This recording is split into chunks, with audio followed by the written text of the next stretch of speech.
City in math भिन्न क्या है? आज हम भिन्न के बारे में अपनी सोच विकसित करेंगे।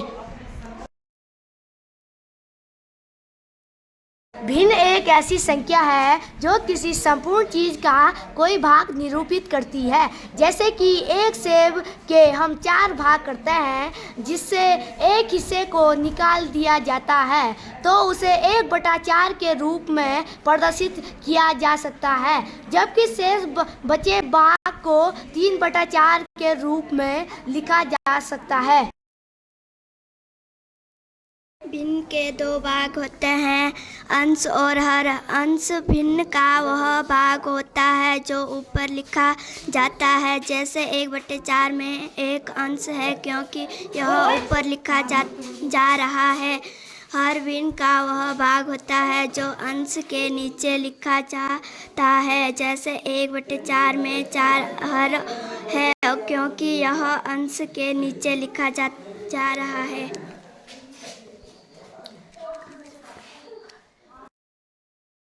उपरोक्त चित्र में एक एक भाग निकाले गए हैं जिसे हम 1/4 के रूप में लिख सकते हैं और निकाले गए भाग को क्रमशः 1/4 और 1/4 के रूप में लिख सकते हैं। पिज्जा के एक टुकड़े को टॉप या अंश कहते हैं तथा शेष भाग को बॉटम या हर कहते हैं।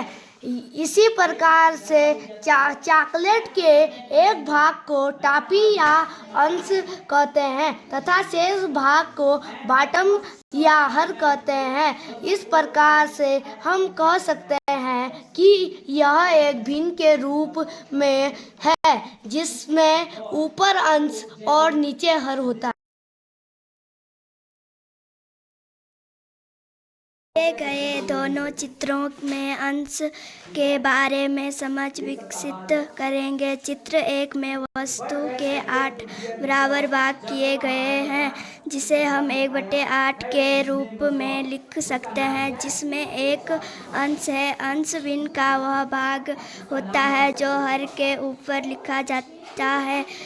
चित्र नंबर 2 में एक वस्तु के 4 बराबर भाग किए गए हैं जिसे हम 1/4 के रूप में लिख सकते हैं। इस भिन्न में एक अंश है, यानी कि एक वस्तु है जिसे हम अंश कहते हैं।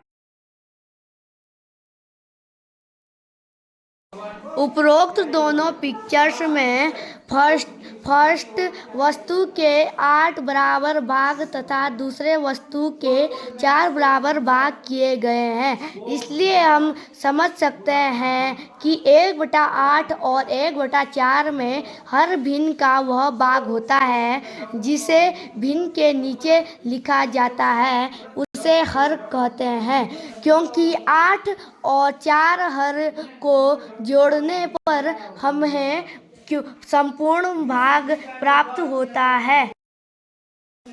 उपरोक्त चित्र में अंश और हर को हम a/b के रूप में लिखते हैं, लेकिन b कभी भी शून्य नहीं हो सकता। यदि b का मान शून्य हो तो इसे हम परिभाषित नहीं कर सकते हैं और ना ही शून्य से हम भाग दे सकते हैं, इसलिए हम कभी भी शून्य नहीं हो सकता है। आइए अब हम कुछ पहेलियों से भिन्न की समझ विकसित करेंगे। प्रथम चित्र में कुल 5 भाग हैं जिसमें से 3 भाग कलर से भरे हैं और 2 खाली हैं। क्या इसे हम 1/2 लिख सकते हैं? नहीं, क्योंकि कुल 5 भागों में से 3 पर कलर भरा है तो 3/5 होना चाहिए। इस प्रकार से पिक्चर्स 2 में कुल 3 भागों में से 2 को कलर किया है तो हम 2/3 के रूप में लिख सकते हैं। चित्र 3 में भी बराबर भाग नहीं है। उपरोक्त पहेली में 2 स्टार बने हैं। दोनों स्टार को ध्यान से हम यदि देखें तो प्रथम स्टार दो बराबर भागों में विभाजित नहीं हो रहा है, इसलिए 1/2 भाग प्रदर्शित नहीं कर सकते हैं। दूसरे स्टार को देखने पर 2 बराबर भागों में विभाजित हो रहा है। इस प्रकार से हम कह सकते हैं कि यह 1/2 भाग को प्रदर्शित कर रहा है।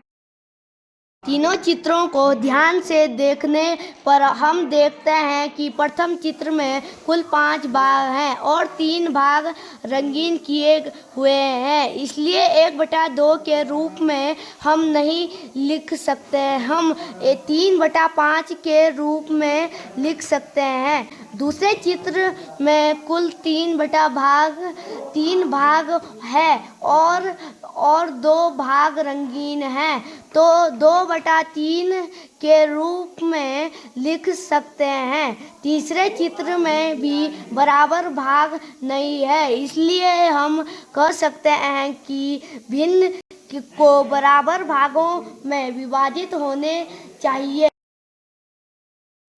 एक में एक वस्तु को 4 बराबर भागों में विभाजित किया गया है और एक भाग को रंगीन किया गया है, इसलिए हम इसे 1/4 के रूप में लिख सकते हैं। चित्र 3 में एक वस्तु के 4 बराबर भाग नहीं हैं, इसलिए 1/4 के रूप में नहीं लिख सकते हैं। बहुत बहुत धन्यवाद। मैं मोंटी गैरोला, कक्षा 6, राजकीय उच्च प्राथमिक विद्यालय कैर बनाल, नौगांव, उत्तरकाशी।